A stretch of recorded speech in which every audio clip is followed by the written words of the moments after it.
আজকে রাষ্ট্রবাদীরা আমাদের সেকু বলে গালাগালি করে। আপনাকেও তো করে শুনি। করে তো, আমাকে সেকু বলে, মাকু বলে। খারাপ লাগে না? নাও, আমি গর্বিত, আমি সেকুলার, আমি গর্বিত, আমি কমিউনিস্ট। আমার যে সনাতনী যে মনন, সেখানে শিব শক্তি, শিবকে আমরা ধ্বংসের দেবতা বলি। কি ধ্বংস?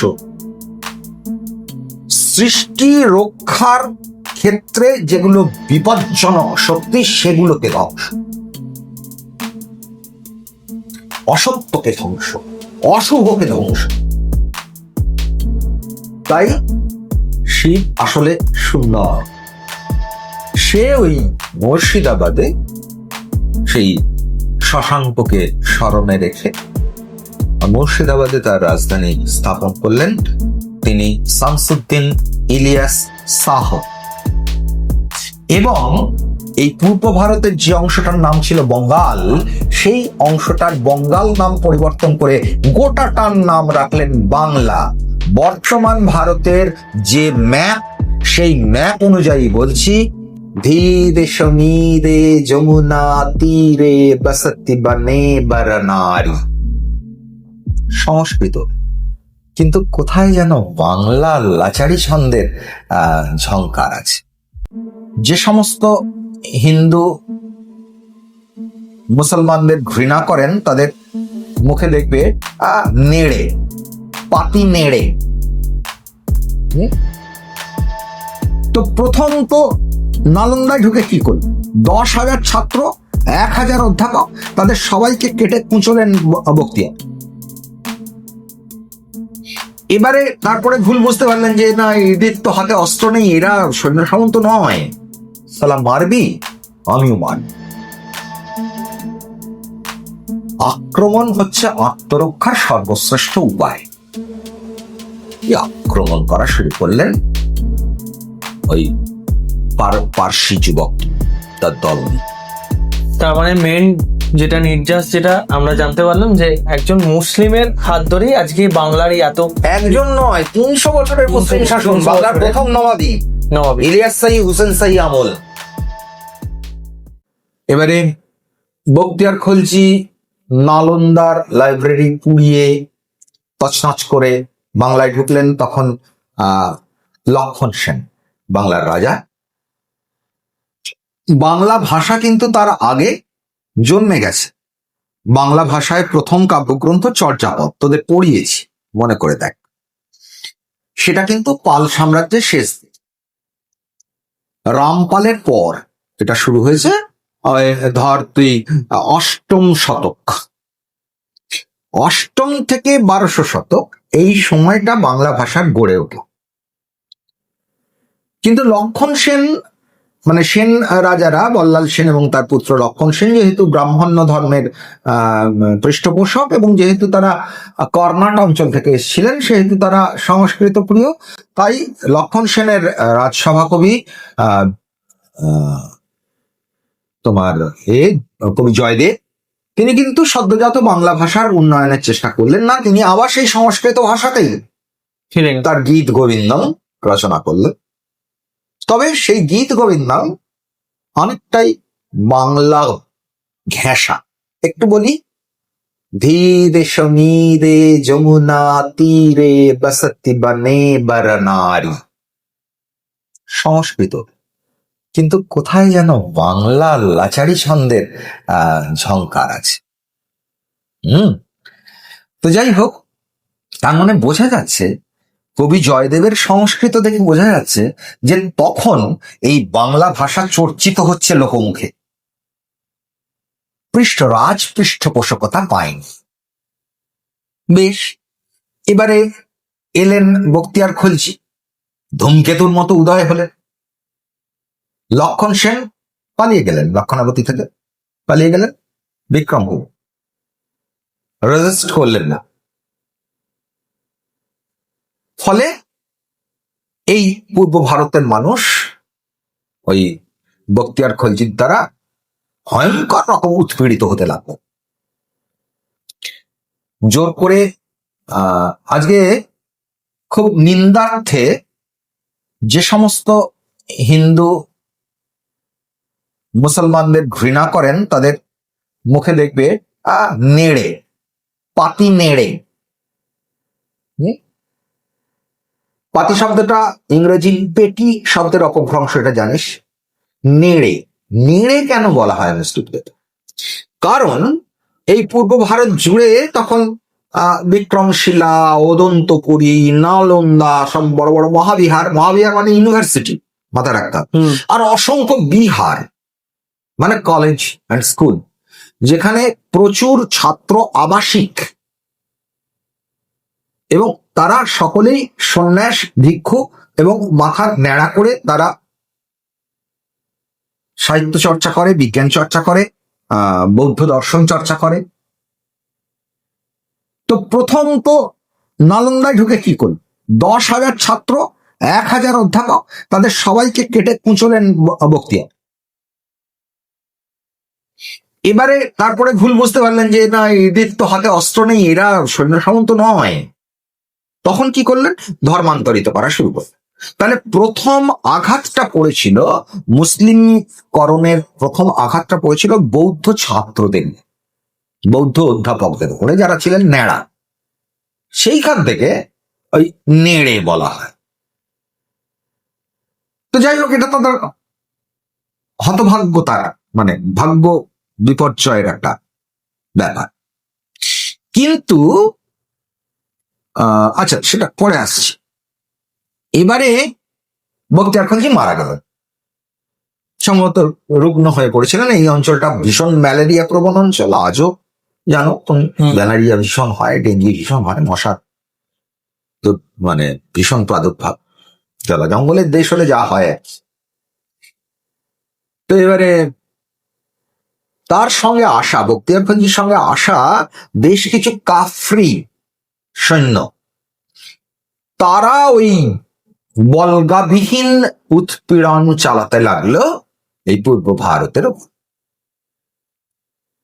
সেই সময় একটি পারস্যবাসী যুবক, সে পারস্য মানে বর্তমানের ইরান, সেইখান থেকে ভাগ্য অন্বেষণে ভারতবর্ষে প্রবেশ করে এবং ব্যবসাপাতি করে একটু দাঁড়াবার চেষ্টা করে, কিন্তু দাঁড়াতে পারে না। সে তো আসছে মানে পশ্চিম দিক থেকে আসছে, পারস্য তো ভারতের পশ্চিম, সেই দিক থেকে ঢুকছে, ঢুকে ক্রমশ যাচ্ছে পূর্ব দিকে, এসে এই পূর্ব ভারতে এসে কিছু ব্যবসাপাতি করে একটু থিতু হচ্ছে।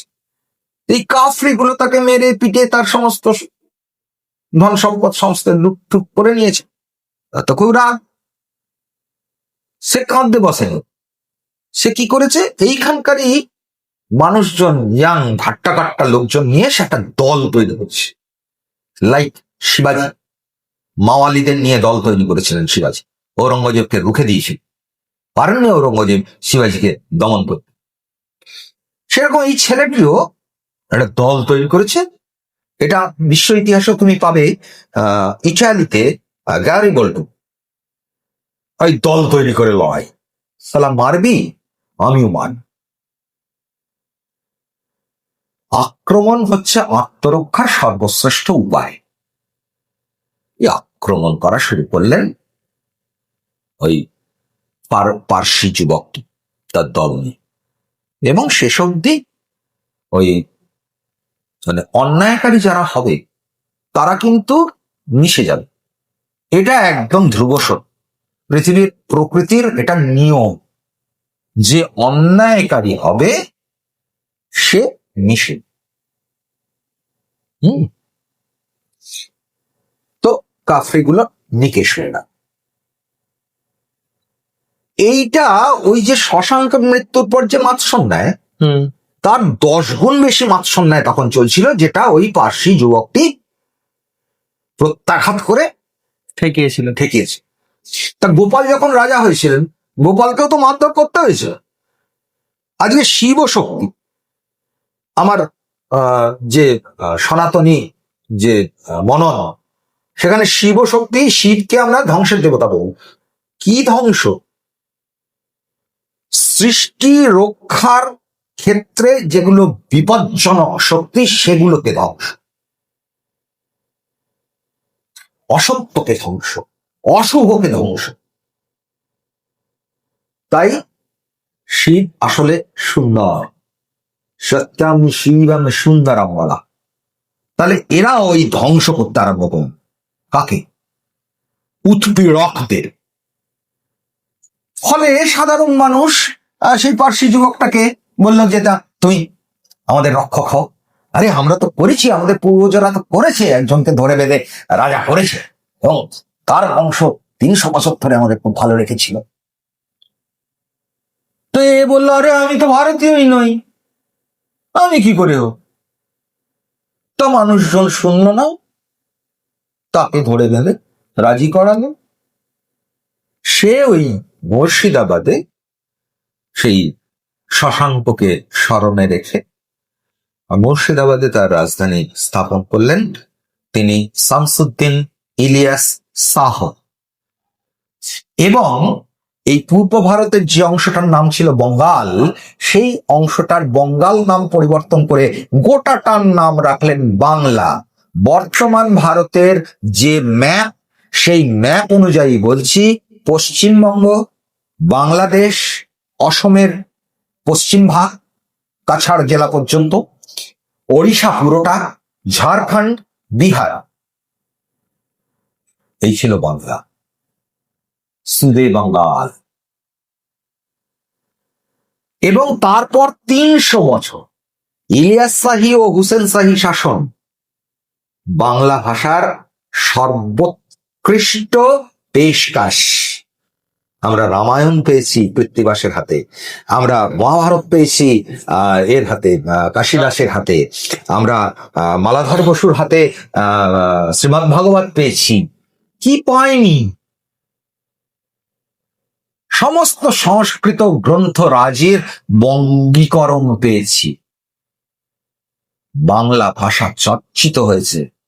বাঙালির যে জাতীয় পোশাক, যা আজকাল প্রায় কেউ পড়ি না আমরা, ধুতি এবং পাঞ্জাবি, শামসুদ্দিন ইলিয়াস সাহেব ফ্রেঞ্চাইন, যেটা বার্তা দেয় হিন্দু মুসলিম সমন্বিত সংস্কৃতি। কারণ ধুতি সনাতন হিন্দু পোশাক, আর পাঞ্জাবি মানে তো কুর্তা গো। আমরা পাঞ্জাবি বলি, এটা পাঞ্জাব প্রদেশের ব্যাপার নয়, না না, এটা কুর্তা, এটা আরবি বা ইরানিয়ান এদের সেই কুর্তাটাকে আমরা কলার টলার লাগিয়েছি বা কলার ছাড়া। এই যে আমরা আজকে বাঙালি অস্মিতা বলে খুব গলা ফাটাচ্ছি, বাংলা ভাষা, এটা একটু আগে বললাম, এটা আমার চোখ রে, এটা দিয়ে তো জগৎ দেখেছি, চিনেছি, জ্ঞান অর্জন করেছি। যে কোনো ইংরেজি বা ফ্রেঞ্চ বা কিছুর একটা পড়ার পরই আমার মনে কিন্তু তার বাংলা প্রতিশব্দগুলো গুঞ্জিত হয়। যতক্ষণ না তাকে আমি বাংলায় বুঝে নিতে পারছি, ততক্ষণ কিন্তু আমার জ্ঞান অর্জিত হয় না। এটা লক্ষ্য করে দেখেছিস কি? আমরা ইংরেজি বলি কিন্তু তার মানেটা জেনে বলতে না জেনে আমরা কিন্তু ইংরেজি বলি না। হয়তো ফ্লুয়েন্ট ইংরেজিতে কথা বলে যাচ্ছে একটা বাচ্চা বা একজন মানুষ, তিনি কিন্তু প্রত্যেকটা ইংরেজি শব্দের বাংলা প্রতিশব্দগুলো জানেন। একজন বাঙালি, একজন হিন্দি ভাষী হলে তিনিও হিন্দিগুলো জানেন। মানে মাতৃভাষায় যতক্ষণ না পর্যন্ত আমি উপলব্ধি করতে পারছি বিষয়টা, ততক্ষণ পর্যন্ত আমার জ্ঞান অর্জিত হয় না। যার জন্য এটা নিশ্চয়ই তুই জানিস, তুমি মিডিয়ার মানুষ, আমাদের সর্বভারতীয় যে প্রশাসনিক পরীক্ষাগুলো, আইএএস, আইপিএস, এবং পশ্চিমবঙ্গের ক্ষেত্রে ডব্লিউবিসিএস, বিহারের ক্ষেত্রে বিসিএস, এরকম এই যে ক্যাডারম্যান যারা অ্যাকচুয়ালি সিভিল সার্ভিস হোল্ডার, কি মানে আইসিএস যেটা ছিলেন নেতাজি সুভাষ, যেটা ছিলেন সত্যেন্দ্রনাথ ঠাকুর, এখন আইএএস। তো এই পরীক্ষাগুলোর প্রত্যেকটা পরীক্ষাতে যারা পরীক্ষা দেবেন আর কি, মাতৃভাষার ওপর 200 নম্বরের পেপারের অ্যান্সার করতে হয়, যেখানে একটা 50 নম্বরের এসে থাকে কারেন্ট টপিকের ওপরে বাংলা ভাষায় লিখতে, মানে যার মাতৃভাষা যেটা সে সেটাই। যার নেপালি, তাকে 200 নম্বরের নেপালি ভাষার ওপরে পরীক্ষা দিতে হবে, লিঙ্গুইস্টিকের ওপর দিতে হবে, ল্যাঙ্গুয়েজ মানে ব্যাকরণের ওপর দিতে হবে, সাহিত্য। তার মানে মেন যেটা নির্যাস, যেটা আমরা জানতে পারলাম যে একজন মুসলিমের হাত ধরেই আজকে বাংলার এত একজন নয়, 300 বছরের মুসলিম শাসন, 300 বাংলার বছরের। প্রথম নবাবী নবাবী। ইলিয়াস শাহী, হুসেন শাহী আমল। সেইখান থেকে আমরা বাঙালি হয়েছি এবং আমাদের রক্তে, আমাদের জিনে এই সেকুলারিটিটা আছে। আজকে রাষ্ট্রবাদীরা আমাদের সেকু বলে গালাগালি করে। আপনাকেও তো করে শুনি, করে তো, আমাকে সেকু বলে, মাকু বলে। খারাপ লাগে না? নাও, আমি গর্বিত, আমি সেকুলার, আমি গর্বিত, আমি কমিউনিস্ট। কারণ এটা একটা মানসিক বিশ্বাস। আমি কমিউনিজম নিয়ে কথা বলবো আর বড় একটা 4 চাকা গাড়ি করে স্টুডিওয়ে যাব, আমি সেরকম কমিউনিস্ট নই। তাহলে আমি কমিউনিজম নিয়ে কথা বলবো, বক্তৃতা করব, মানুষকে বোঝাবো, অথচ ভোটে দাঁড়ানোর সময় আমার ব্যক্তিগত সম্পত্তির হদিস দিতে গিয়ে আমার মিথ্যাচার করতে হবে, তারপরে মিডিয়া বার করে ফেলবে আমার ব্যক্তিগত সম্পত্তি কত। আমি সেরকম কমিউনিস্ট নই।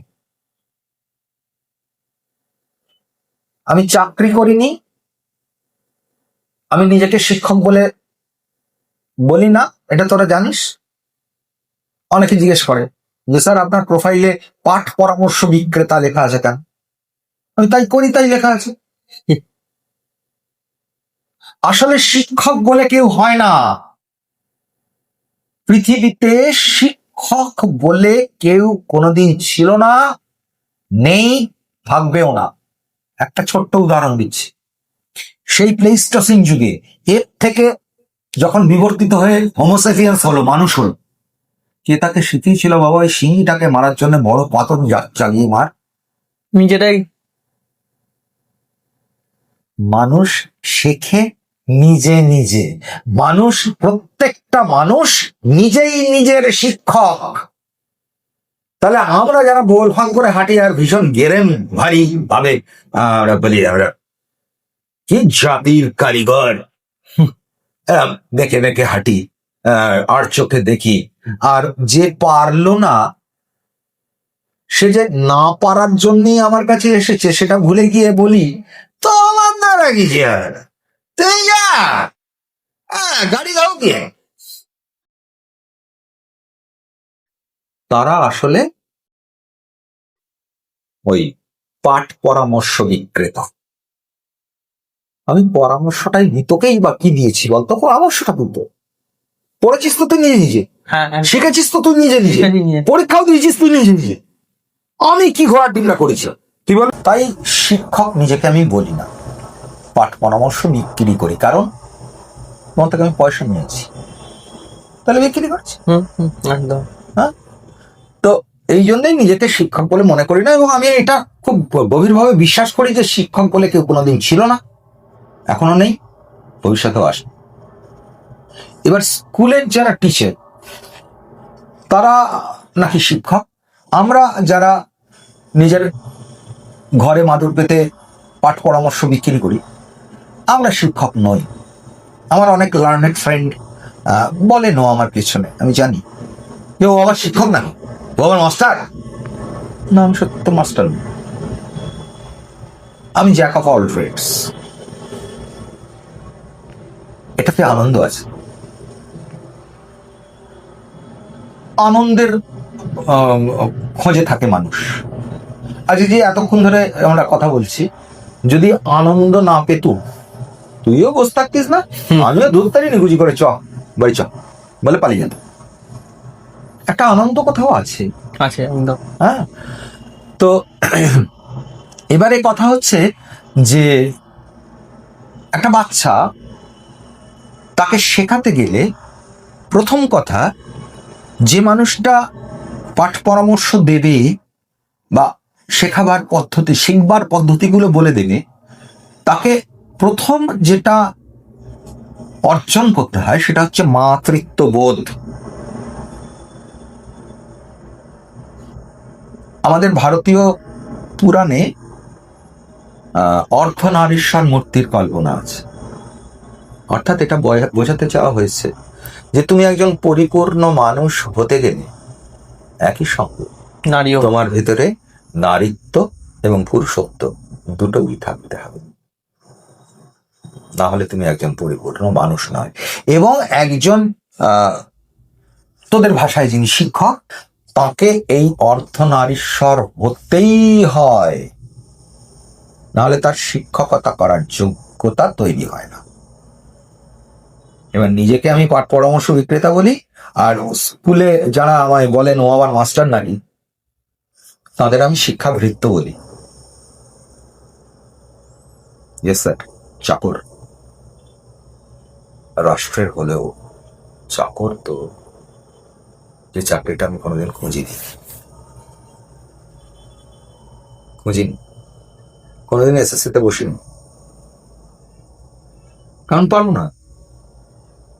আমি জানি ওই বুড়ো আঙুল বাগিয়ে দিয়ে থাম ইমপ্রেশন দেওয়া, তারপরে হাজিরা খাতায় সই করা, পারবো না। তারপরে ঘড়ি ধরে 45 মিনিট পড়ানো, পারবো না। আমি পড়িয়েছি, দেখেছিস। আমি তোমাদের প্রত্যেকের, আমার প্রত্যেক ছাত্রের মনের আকাশে ডানা ঝাপটে উঠতে চাই। এই যে মুক্তির উল্লাস, আমাকে পয়সা দেবে কিছু, অনেক সুযোগ সুবিধা দেবে, আনন্দটা কেড়ে নেবে, আমি তাই করি এবং নিজেকে শিক্ষক বলিও। যাই হোক, তোর মূল যে প্রশ্নটা তুই বারবার আমাকে নিয়ে যেতে চাইছিস আর আমি এড়িয়ে এড়িয়ে পালিয়ে যাচ্ছি, সেটা হচ্ছে আপনি স্যার কি ভাবছেন বর্তমান পশ্চিমবঙ্গের রাজনৈতিক পরিস্থিতি। দেখ বাবা, আমার কাছে এবারের যেমন 2011 ভোটটা ছিল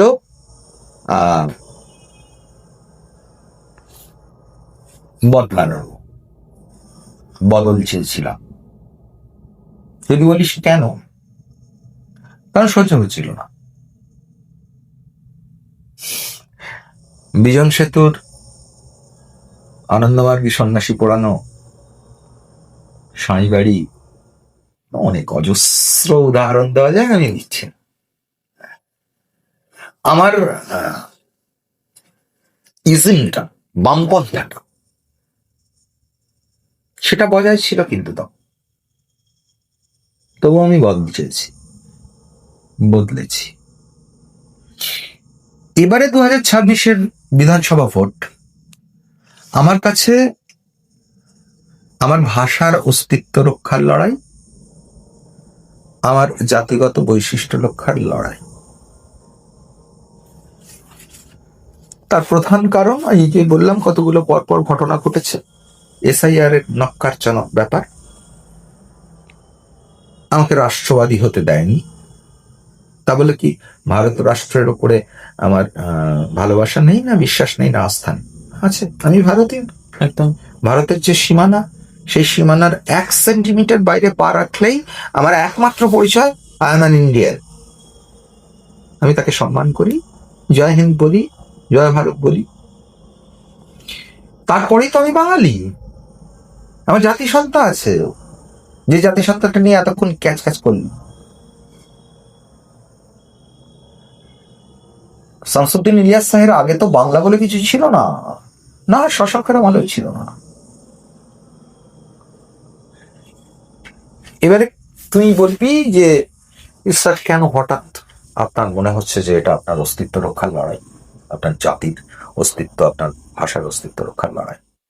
দেখ বাবা, আমি কিছু শুনেছি, কিছু দেখেছি, জানি না সেগুলো কতটা শোন।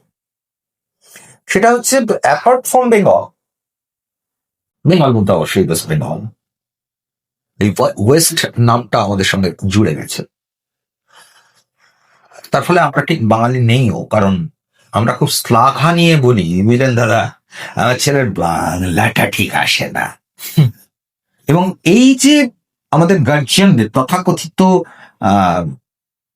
কি বলবো, তোমার ধনী গার্জিয়ান, এটা মাথায় থাকে না যে তার ছেলে বা মেয়ে আইএস আইপিএস অফিসার হতে পারবে না।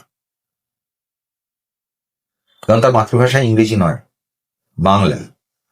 কিন্তু সে গোটা স্কুল এবং স্কুল জীবনে, কলেজে গিয়ে তো ক্যালকাটা ইউনিভার্সিটি বা বিদ্যাসাগর ইউনিভার্সিটি সেখানে যেতে হয় কলেজে, গোটা স্কুল জীবনে তার ফার্স্ট ল্যাঙ্গুয়েজ ছিল ইংরেজি। এটাকে প্রশ্রয় দিয়ে যাচ্ছেন পশ্চিম বাঙালি সেই সমস্ত অভিভাবক যারা আমার ছেলের বাংলাটা ঠিক আসে না বলে অত্যন্ত গর্বিত হন। কারণ যে বললাম, আইএএস আইপিএস অফিসারের পরীক্ষা দিতে গেলে 200 নম্বরের বাংলা পেপার দিতে হবে, মাতৃভাষার পেপার, শুধু বাংলা নয়। তারা কি মাতৃভাষাটা ইংরেজি লিখবেন? জানি না কি করবেন। বোধহয় এই কারণেই এককালে আইএস টপারদের মধ্যে একাধিক বাঙালি থাকতেন, আজকাল থাকেন না।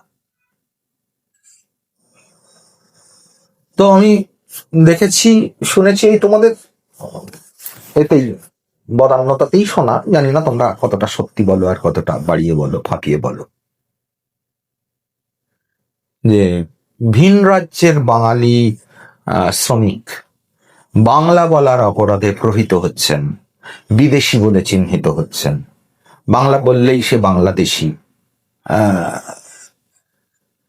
এইসব আমাকে আতঙ্কিত করছে।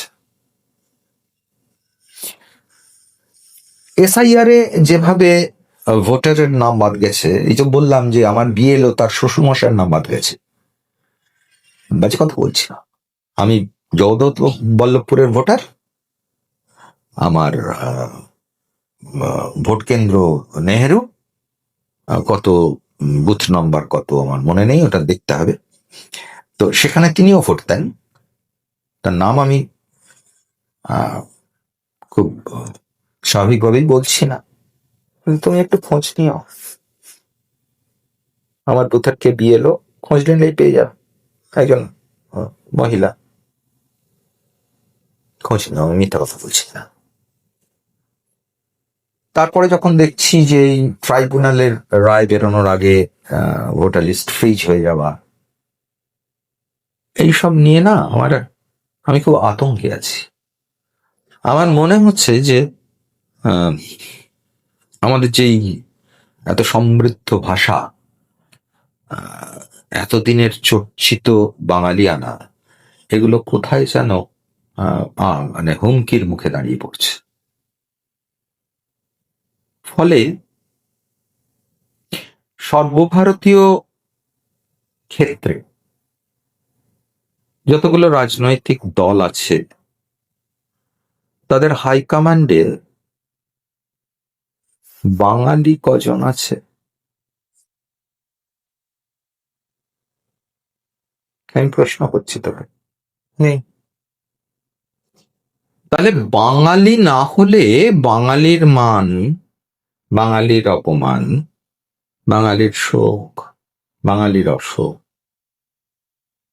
বাঙালির উল্লাস, বাঙালির দুঃখ বিপর্যয়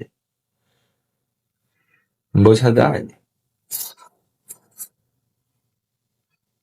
আমি তো বুঝি না যে ওড়িশায় সাধারণ মানুষের কি সুখ কি অসুখ। অসমে ডিটেনশন ক্যাম্পে যে সমস্ত ডিভোটার এখনো নাকি আছেন, আমি জানি না, গিয়ে দেখিন। অসম যাওয়া একটু মুশকিল আমার মতো গরিব মানুষের, প্লেনে করে যেতে হয় নাকি কি সব করতে হয়, তো সেখানে যেতে পারি না। শুনেছি ডিটেনশন ক্যাম্প নাকি রয়েছে সেখানে, নাকি কারা থাকেন? ভারতীয়রাই তো, নাকি ওই তোমাদের ভাষায় ঘুষপেটিয়ারা, রোহিঙ্গারা? যদি তাই হয়, তাদের খাওয়াচ্ছে পড়েছে কেন ভারত সরকার? সে খরচটাই বা কেন করছে? তাদের উড়িয়ে দিক বা তাদের দেশে পাঠিয়ে দিক। ডিটেনশন ক্যাম্প করে তাদের ওই মুরগির খাঁচায় পুড়ে দানা পানি দেওয়ার কি মানে হয়? ওটা আমাদের ঢুকছে না। তাই আমি রাষ্ট্রবাদী হয়ে উঠতে পারছি না। আমার মনে হচ্ছে যারা নিজেদের রাষ্ট্রবাদী বলে দাবি করছেন, তাদের মধ্যে অনেকটা ভুয়ো কি বলে তোমার ইমেজ রয়েছে, এবং এই তোমাদের ঢাক পেটানোর ফলে তোমরা এমন ঢাক পেটাচ্ছ যেন বিশাল ব্যাপার। রোহিঙ্গা নিয়ে কম ঢাক পিটিয়েছো তোমরা বল? ডেমোগ্রাফি চেঞ্জ নিয়ে কম ঢাক পিটিয়েছো বল? তারপরে এসআইআর নিয়ে কিছু বলছো তোমরা? বলছো না তো। উল্টে ফিরহাদ হাকিমের যে বিধানসভা কেন্দ্র, যেখানে তিনি এবছরেও দাঁড়িয়েছেন, বন্ধ। হ্যাঁ, সেখানে নাকি কত লক্ষ ভোটার বাদ গেছে নাম, যেটা নাকি তার গত বছরের জয়ের মার্জিনের থেকেও বেশি। এইসব প্রচার করছো তোমরা নিউজ চ্যানেল। তুমি বুঝতেই পারছো, তুমি যখন এই প্রফেশনে আছো, বুঝতেই পারছো আমি কোন নিউজ চ্যানেলের দিকে টার্গেট করছি। আমি নাম করতে চাইছি না। তো এই যে ঢকানি নামগুলো তোমরা করছো, কেন করছো? কিসের জন্য? সত্য নয়। আজকে তোমরা প্রচার করছো যে শ্যামাপ্রসাদ মুখোপাধ্যায় বিজেপির হোস্ট, মানে বিজেপি তার হাতে তৈরি। কেন তোমরা জানো না এটা মিথ্যে? শ্যামাপ্রসাদ মুখোপাধ্যায়, হ্যাঁ, বাঘের বাচ্চাই ছিলেন। তার বাবার নাম আশুতোষ মুখোপাধ্যায়, যাকে বাংলার বাঘ বলা হতো।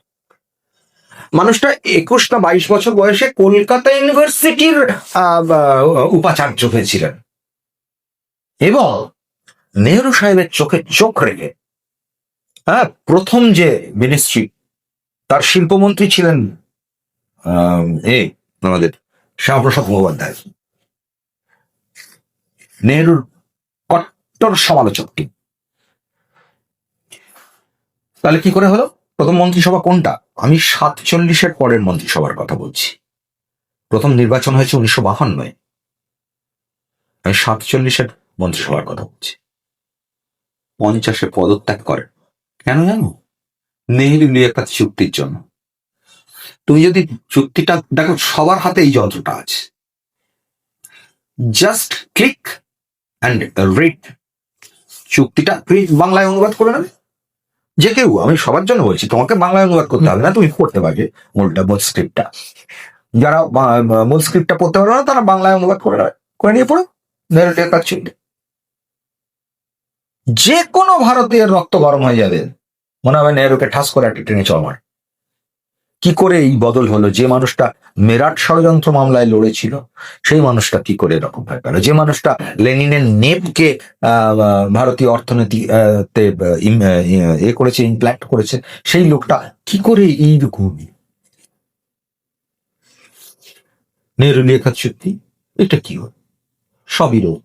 নেহরুর চরিত্রে এটা ছিল, ব্যক্তি নেহরুর চরিত্রে সবিরোধ ছিল। তার দুটো কাজ মেলানো যেত না, যেমন তুই মেলাতে পারছিস না। আমার ভেতরে সবই যে স্যার আপনাকে চিরকাল বামপন্থী বলে জেনেছি, আপনি স্যার তিনুপন্থী হয়ে গেছে। তিনু হয়ে গেছেন, এটা কি করে সম্ভব? হ্যাঁ, তিনি তো আগেই হয়েছে, 2011-তে হয়েছে, দিয়েছি তো। হ্যাঁ, 16-তে দিই। কেন দিবি? 14 থেকে 16 নারদা সারদা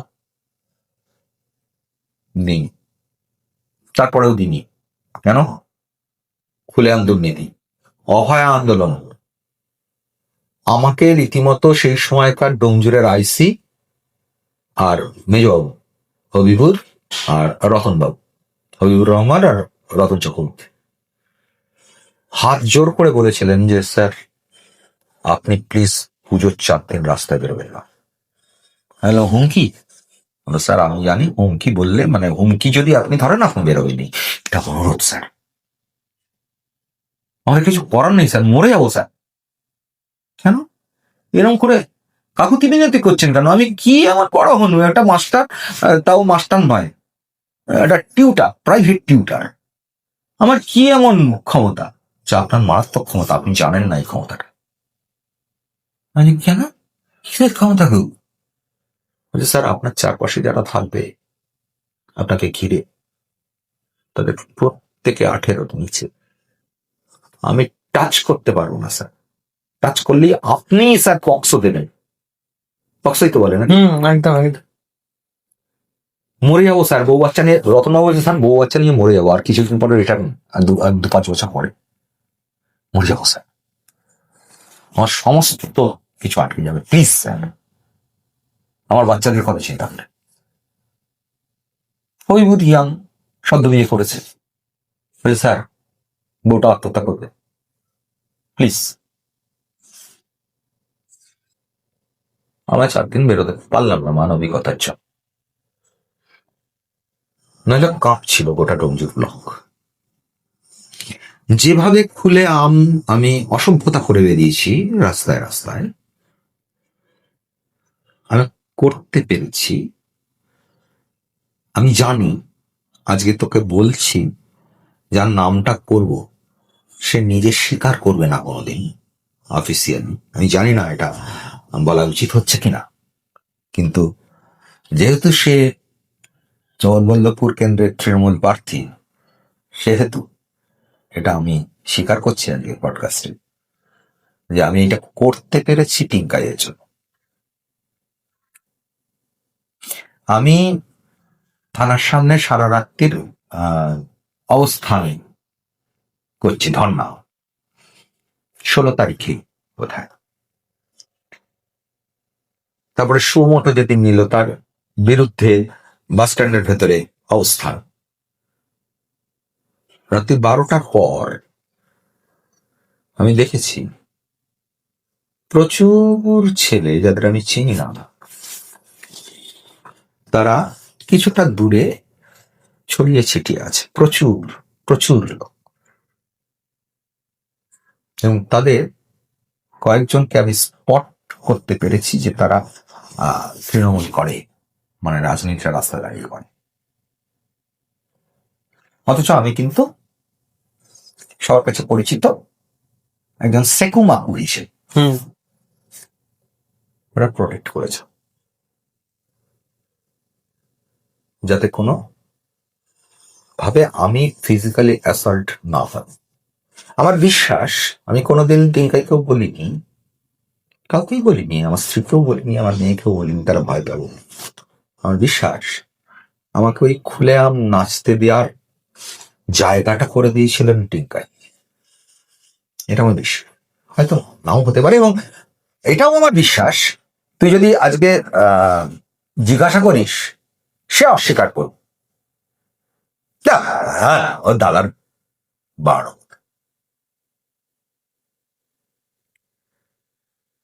এইভাবে একটু ব্যক্তিগত কথা বলা হয়ে গেল। আসলে পার্বতীপুর আমার ফার্স্ট হোম। পার্বতীপুরের ঠাকুরদাস নিম্ন বুনিয়াদী বিদ্যালয়ে আমার প্রথম স্কুল, এবং সেই স্কুলে আমার নামটা এ করা আছে কুন্তল্লা শুরুতে হিসেবে, ওটা আমার মুখে ভাতে পাওয়া নাম। আচ্ছা, তো আমার বয়স বাড়িয়ে ওখানে ভর্তি করা হয়েছিল। তারপরে যখন মাধ্যমিক আটকে যাবে, দিতে পারবো না, এইসবে যখন হাই স্কুলে ভর্তি হলাম, আমার হাই স্কুলটা হচ্ছে গাবতলা, যেটাকে তখন ওই বয়সটা বাড়ানো হলো, বাড়িয়ে তাহলে পুরোনো নামে তো ওটা সরকারি রেজিস্ট্রি হয়ে আছে, ওই নামটা তো রাখা যাবে না, কুন্তল গুপ্ত নামে বয়স বাড়বে কি, একবার তো এন্ট্রি হয়ে আছে। সেই জন্য আমার সরকারি নথিতে আমার এ স্কুল হয়ে গেল, মানে আমার প্রাইমারি স্কুল হয়ে গেল ধর্মতলা প্রাথমিক বিদ্যালয়। সেই ধর্মতলায় 1 বছর আমাকে আবার ক্লাস 4 করতে হলো। ক্লাস 4 ঠাকুরদাসে আমি ফার্স্ট বয়, ঠাকুরদাস ক্লাস 5 পর্যন্ত আছে, কিন্তু আমার দুর্ভাগ্য আমাকে ফার্স্ট হয়েও আবার ক্লাস 4, এবং আমার নামটা কোথায়,